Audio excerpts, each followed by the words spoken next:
Mubo! Mubo, where is that empty vessel? Mubo heard her mother-in-law's voice and ran to look through the window. She saw her mother-in-law, Iyabo, storming towards the house and quickly hid the Ludo game she was playing. Even though it was only seconds of waiting, it felt like hours to her. The door slammed open and Iyabo stormed in, her face twisted with fury. "Good day, mommy," Mubo greeted with a shaky voice. "The day was good until I saw your barren face. Don't ruin my day any further with your half-hearted greeting," Iyabo replied, eyeing Mubo from head to toe. "Welcome, mommy," Mubo greeted again. "What are you welcoming me to? An empty house? By now, at least 8 children should be running to greet me, but instead, an empty vessel shows her face. So now you're welcoming me. Am I supposed to embrace your emptiness, pat your head, and say, 'Thank you, my daughter-in-law,' with a good-for-nothing womb?" Mubo sighed. She knew where this was going. They had had this conversation countless times since she married, but even though it wasn't new, it still hurt every time. "I'm sorry, mommy. I promise to do better. I've been going for checkups with a doctor." "What are you checking?" Iyabo sneered. "Can you wake a dead womb?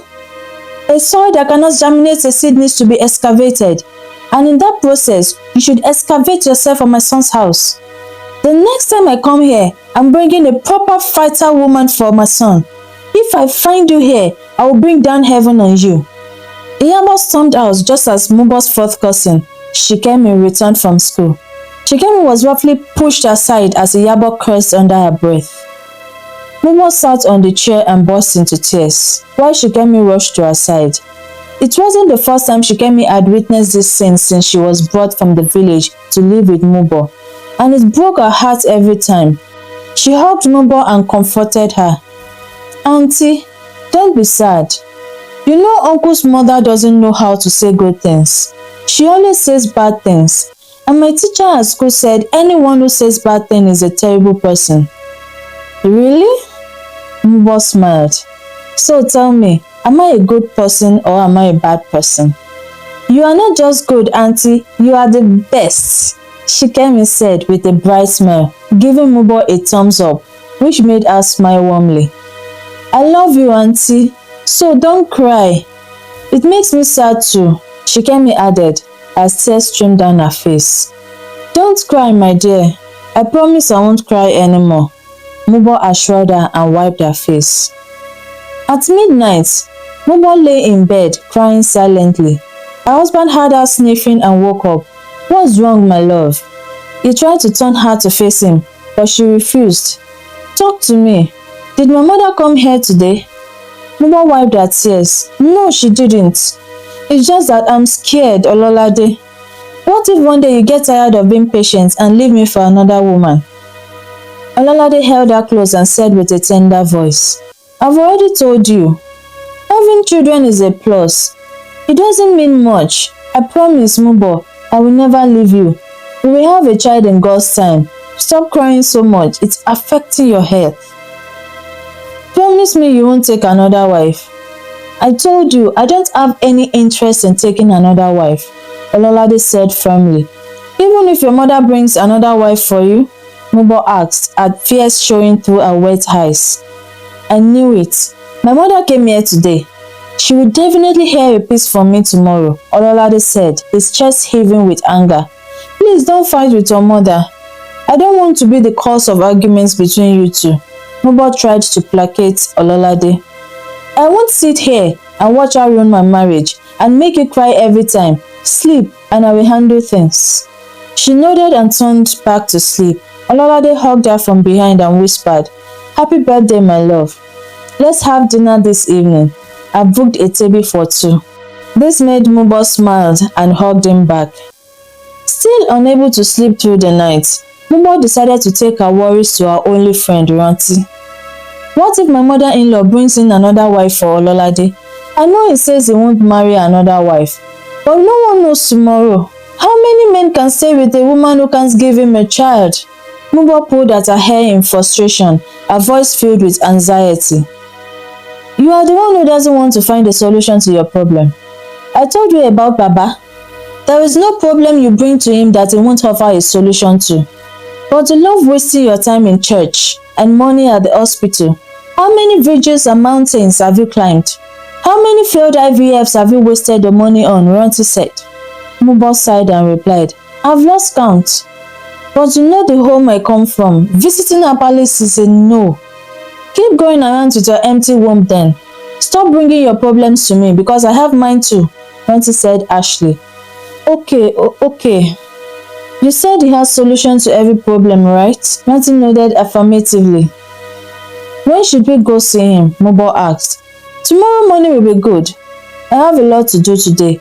Don't worry. This Baba I know always finds a way, Ronti assured Mubo.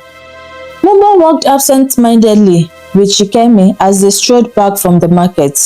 Shikemi noticed this and tried to cheer her up. Look, Auntie, I got you a keychain. Happy birthday. A customized keychain? This is beautiful, Shikemi. Where did you get the money from? Shikemi kept quiet, but her silence only gave her away. No, Shikemi. I told you your pocket money is for you to spend on yourself. You shouldn't sacrifice your pocket money to buy me gifts. How long have you been saving for this? You just gave me a gift recently, Mubo said with a concerned voice. Because I love Auntie the most. Auntie is the most important to me, you and Grandma. Shikemi smiled and held Mubo's hand warmly. Thank you, Shikemi. Mubo smiled faintly. You always know how to make me feel better. The kitchen is beautiful. The next morning, Ronti led Mubo to a dimly lit house. The herbalist examined her carefully and said, Your womb is indeed dead. You are incapable of carrying a child, but there is a way to revive it. Mubo's face went pale. What must I do, Baba? The herbalist looked at her. His voice was cold like ice. You must sacrifice a child from your bloodline, one who hasn't begun menstruating. Her womb will be used to renew your dead womb. The ritual will take 7 days. Mubo's voice trembled, unable to believe her ears. You want me to sacrifice a child's womb? I can't do that. The herbalist's gaze became colder. Are you in the hospital to perform an operation? I'm saying the child will be sacrificed to the gods as an offering, and the gods will bless you with a womb. What? Mubo exclaimed. You want me to kill someone just to give birth? I will do no such horrible thing. Keep quiet. Ronti tried to calm her down. Don't say you can't do it until you've thought about it. There's nothing to think about. This is preposterous. I'm out of here, Mubo said and stormed out. Ronti ran after her and tried to convince her. What's wrong with you, Mubo? This is for your own good. It's not like you will have to kill her yourself. You just need to bring her and Baba will take care of the rest. Mubo looked at her, confused, and asked, By her, you mean who exactly? Stop playing dumb. Who else in your family hasn't started menstruating? Shikemi, of course. And it's a good thing she's just 7 and an orphan. It's even better she's a 4th cousin. You two just share a few drops of blood and no one will look for her. All you need to do is convince her old grandmother that she died of a natural death. Now tell me, what's so difficult about that? Jesus, Ronti, I know I'm the one who have issues. But your thinking and your presence irritate me. I didn't think you had such a vile mind. This is a waste of my precious time. I'm leaving, Mubo said and stamped away. The next day, Mubo went to Ololade's workplace to surprise him with a home-cooked meal as a thank you for the birthday dinner. But on arriving, she saw him laughing with a young woman who hugged him excitedly and kissed him on the cheek. Her heart sank, and she turned and left in tears without giving him the food. Not knowing who to pour out her fears to, she went to Ronti's shop, tears in her eyes. What if Ololade brings that woman home? I don't know what to do, she said. Ronti was angry at her presence. I thought you said I had a vile heart and that my presence irked you. Why are you back? If you think your husband is cheating on you, just bear with it. What do you want me to do when you come crying in my shop? I've already told you what to do. If you refuse, you're on your own. I can't. Shikemi. Mubo's voice was pleading. She's like a doctor to me. Francis' patience wore thin. Act fast, Mubo. All men are the same. Sooner or later, your husband will bring a woman home along with his child born out of wedlock and send you packing. We've seen too much of this to say it's impossible. Where will you start from then? You are not young anymore. Who will marry a barren old divorcee? As Mubo left, she saw Auntie's 4 children playing in front of her shop and felt her chest tighten. She should have at least 3 to 4 children by now, yet at her age, she doesn't know what it feels like to be pregnant. At night, Mubo saw Ololade on the phone talking with the same young woman. She tried to talk to him, but he said he was on a business call. Mubo sat down on the bed for hours until the call ended by midnight. When Ololade entered, he saw she was still awake and asked what was wrong. Mubo told him she stayed awake to tell him that she would be staying in church for 7 days for a program for women and that she would take Chikemi to stay with her grandmother. Ololade gave his permission, as this wasn't the first time she would spend days at church. He understood her dilemma. The next morning, Mubo told Chikemi she wouldn't be going to school. "We are visiting your grandma," she said. Chikemi's eyes sparkled. "Really? I miss grandma a lot." Mubo suddenly got serious and bent down in front of her.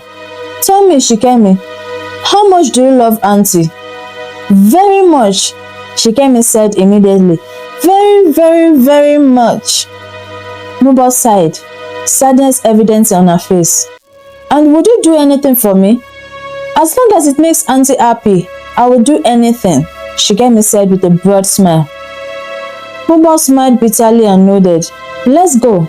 I have somewhere to take you first." "Where are we going, Auntie?" "You will know when we get there," Mubo replied sharply. Auntie and Mubo took Chikemi to the herbalist. Chikemi sat on the floor scared as the herbalist told Mubo to shave Chikemi's hair. Chikemi asked why her hair was being shaved, and Mubo said it was to prepare her for school. This didn't make sense to Chikemi, but she trusted Mubo. After shaving her hair, Mubo was told to prepare for the sacrifice and say final goodbye to Chikemi. Chikemi's eyes widened with fear as she realized what was happening. When the herbalist wanted to use a charm to touch her forehead, she struggled and begged Mubo not to kill her. "Please, Auntie, please, please don't do this to me. I promise I will be a good girl, please." Mubo's tears flowed freely. "I'm sorry, Chikemi. I'll make sure to take care of Grandma. Forgive me. You said you would do anything for me, so please do this to make me happy." Auntie and Mubo restrained Chikemi while the herbalist used the charm to touch Chikemi's head. The child fell silent and went willingly with the herbalist to the shrine chamber.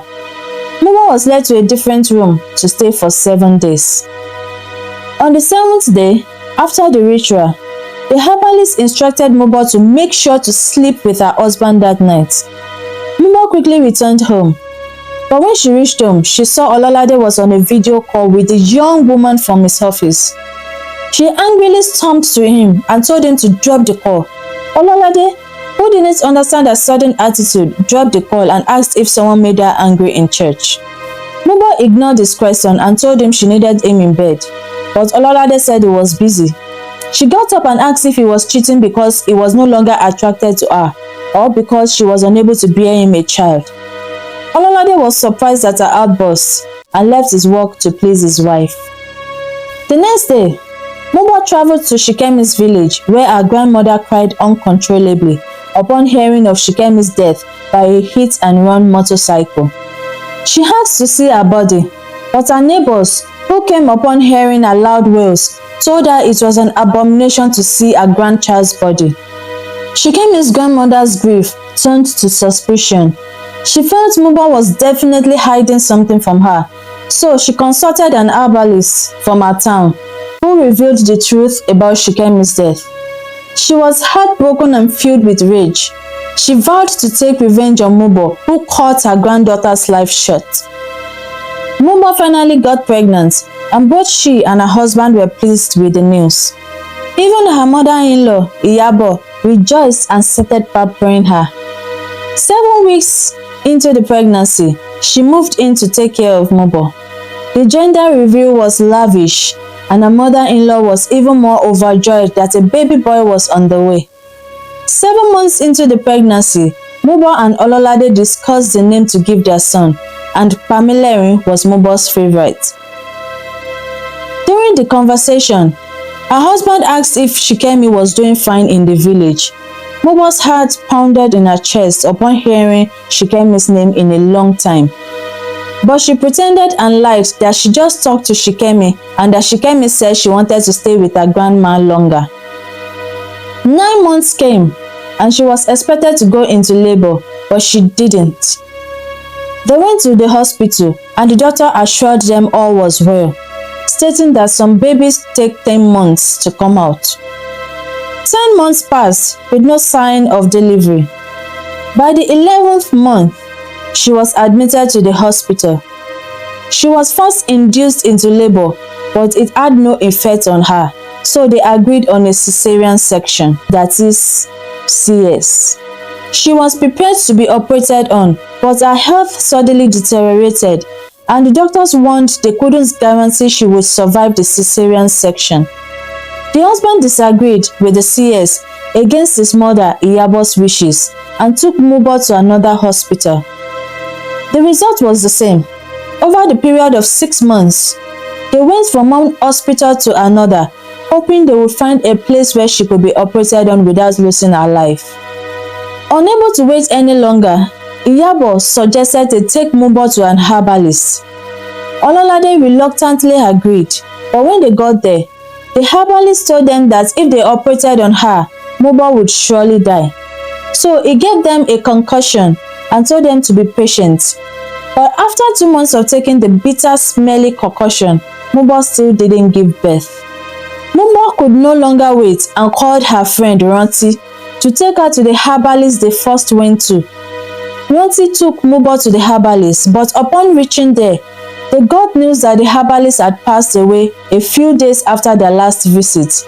Mubo cried in despair, "I am finished. What do I do?" Ranti told her she knew another herbalist and took her there. But the herbalist said the only person who could undo the damage done was the herbalist who helped her get pregnant in the first place. Since the herbalist was already dead, she would have to carry her cross. He also warned her friend Ranti that if she continued to help Mubo, she too would meet with misfortunes. Upon hearing this, Ranti took her bag and left immediately. She also started avoiding Mubo. 6 years passed. They went from one church to another, traveled around the world for solutions, and visited various herbalist shrines. But they came back disappointed every time. Iyabo tried to convince her son to divorce Mubo and find another wife, but he refused and said Mubo's condition was both their cross to bear. One day, Iyabo informed her son Ololade that a friend of hers told her about a very powerful herbalist who might have a solution to their problem. They got to Baba Alagba's shrine the next day. Baba Alagba told them that Mubo's time was almost up. Her pregnancy had been tied for 7 years and only 1 week is left. If the baby didn't come out in the next 7 days before the rope used to tie her caught, both mother and child would die. He told her the only way to save her and the baby is to confess her sins and go ask for forgiveness from Shikemi's grandmother and convince her to undo the rope used to tie her pregnancy. Mubo cried as she confessed what she did to Shikemi. Both her husband and her mother-in-law were beyond mortified. Iyabo couldn't take the confession calmly. She called Mubo a wicked and vicious woman and told her son to divorce her immediately. Ololade couldn't say a word. He knew he could never leave Mubo out of love for her, but what she did mortified him beyond words. Ololade took Mubo to Shikemi's village, but when they got there, they found that Shikemi's mother had passed away shortly after Shikemi's death. So they returned to Baba Alagba's shrine, who offered another solution. He told Ololade to help Mubo sleep on a bed and put a pot filled with charms under the bed to help her go into labor. He warned that from the moment she went into labor, The pot could only keep her alive for 7 days. If by midnight of the 8th day she had not given birth, she and her child would die. That night, Mubo went into labor, and the old clock on the wall ticked. Baba Alagba's charm would keep her alive, but only for 7 days. Would Mubo and her baby survive? Or would the sins of the past claim her and her unborn child? Stay tuned. If you are enjoying the story so far, please subscribe, comment, like, and share this video. It encourages me to upload more videos. Thank you. Mubo felt a dull ache in her back. Iyabo, her mother-in-law, refused to speak to her and asked Ololade to step outside for a talk. When they were alone, Iyabo gave Ololade a serious look. "I won't accept that woman as the mother of my grandchild. Never," she said. "When she has given birth, divorce her immediately. I only hope my grandson doesn't take after such vile women." Ololade shook his head, looking at his mother. "My wife is fighting for her life, and all you can say is this? God forbid," Iyabo replied angrily. "Don't call that woman your wife. If not for her condition, I would tell you to divorce her right now." "Mom, I'm not in the mood for this right now. Let's wait until everything is settled," Ololade said, walking back inside. Mubo heard their conversation but couldn't find the strength to say anything. She felt she deserved whatever was coming to her.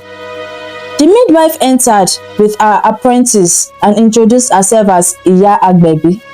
She checked on Mubo and told Ololade to call her if there were any changes. The pain grew worse, and Mubo began cramping. Iya Agbebi checked on her and tried to reassure her. Iyabo came again, trying to convince Ololade to go home and rest, but he refused. He couldn't leave Mubo alone with Iyabo, fearing his mother might harm her. Mubo's screams woke Ololade from sleep. He rushed to the midwife, who came quickly to check her. The midwife said it was a false alarm and gave Mubo a herb to help her sleep. After a long painful night, Mubo finally managed to rest in the morning. Ololade cleaned her up, making sure she stayed in bed as she was not allowed to move for the 7 days of labor. Mubo lost her appetite and refused all food. The constant pain made everything worse. Ololade tried to make her eat, but she vomited everything. Iyabo tried once to persuade Ololade to go home, but he refused again. He only agreed when Mubo assured him she would be safe with his mother. Iyabo stayed with Mubo, but she refused to speak to her. Mubo woke up suddenly when she felt someone was pressing on her stomach. She saw a cat sitting nearby, staring at her with unblinking eyes. Terrified, she woke Ololade, who tried to chase the cat away, but it wouldn't move. He called the midwife, who came and also tried to chase the cat away, but it didn't budge and only stared at Mubo. She chanted for a while, but nothing worked, so she sent her apprentice to fetch Baba Alagba. When Baba Alagba arrived, he began chanting incantations loudly, and finally, the cat reacted. It looked at Baba Alagba for a second before jumping through the window. Baba Alagba sprinkled salt water around the room while chanting before leaving with the midwife. Mubo and Ololade spent the rest of the night awake. The cat's eerie presence and Mubo's sharp pain kept them both alert. Iyabo barged into the labor room while Ololade was home to freshen up. "You didn't only kill your cousin, now you want to kill your unborn child too?" she yelled at Mubo. "You wanted a child so badly, so why not sacrifice yourself for your baby?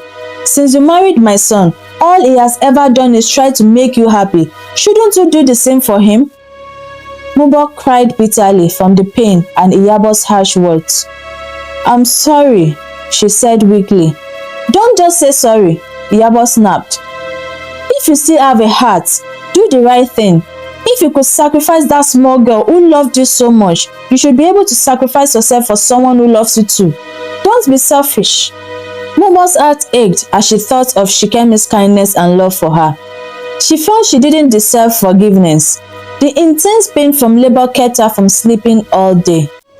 Finally, day 7 arrived. Mubo had not slept well for 3 days and had been in labor non-stop. She felt weak, unable to think clearly or eat. Baba Alagba came to check on her, sprinkled some salt water and placed a kola nut under her tongue, assuring her she would be fine. Iyabo tried again to convince Ololade to give up on Mubo. Are you really going to give up your child for this cruel woman? She killed a child before. She might end up killing you too. Your child should come first. Let's save your son and leave her to her fate. Please stop, Mama. Maybe if you had not pushed her to get pregnant, none of this would have happened, Ololade said angrily. Don't blame me. I didn't ask her to do terrible things. Her choice and repercussion is on her. If my grandson doesn't survive, I will never forgive you. Do what you need to do before it's too late. The only thing I need to do, Mama, is give both my wife and child a chance to live. Go home. You are only adding to her stress. She's been in pain for days and pregnant for 7 years. Let her have some peace, Ololade said, sending his mother away. The midwife and her apprentice entered to check Mubo's progress and shook her head. This is critical. You need to make a decision now. It's almost midnight. Remember Baba Alagba's warning. Neither the mother nor the child can survive the 8th day. We must act now. Either we deliver the baby and risk losing the mother, or she must give birth before midnight. If not, it will be too late. I refuse to choose between them. It's still 8:57 p.m. There are still 3 hours left. I believe a miracle will happen, Ololade said, his hands tightly clasped. Though he tried to appear calm, his fear was evident. Mubo wanted to argue, but her screams of pain were louder than her words. With no other choice, the midwife took charge. Mubo's last intense labor had begun. The clock's hand hit 11:59 p.m. and Ololade was unable to hide his agitation and nervousness. The midwife kept saying the baby was coming for hours now, but the only cries Mubo had heard so far were her own. With every shriek, her body convulsed and weakened. As the clock's hand ticked, Ololade's leg trembled with fear. Now, with 53 seconds to midnight, his eyes are locked on the clock. Tears flow down his face uncontrollably, and his body shakes with dread. Please, please, if you help us now, I promise I will serve you wholeheartedly, he pleads desperately, not even sure which God he's praying to. The baby is coming. I can see the head. Push just a little bit more, the midwife shouts. Ololade holds Mubo's hand tightly and urges her to give it one last push. You can do it, my love. Just one push. I believe in you. Mubo, drained of all her strength, pants to muster any remaining energy left in her. She lets out a loud primal scream, similar to a roar. Her face contorted in agony as her body shakes violently, and at that very moment, the clock strikes 12 o'clock a.m. Everything falls silent, and Mubo's eyes looked towards the ceiling for a few seconds before something catches her attention in the corner of the room. She shifts her gaze to it and smiles. Shikemi walks towards her, hand outstretched. Auntie, I brought you this kitchen. Happy birthday. You shouldn't miss your party. Let's go. We don't want to be late, she says. Mubo looks at Shikemi's small hand and places hers over it. She smiles and stands up from the bed, her stomach heavy and bulging. You are right. I shouldn't be late to my birthday party, she says, taking the kitchen from Shikemi's hand. As they walked out of the room, she adds, Wow, a customized kitchen. I love it. You always know how to make me happy.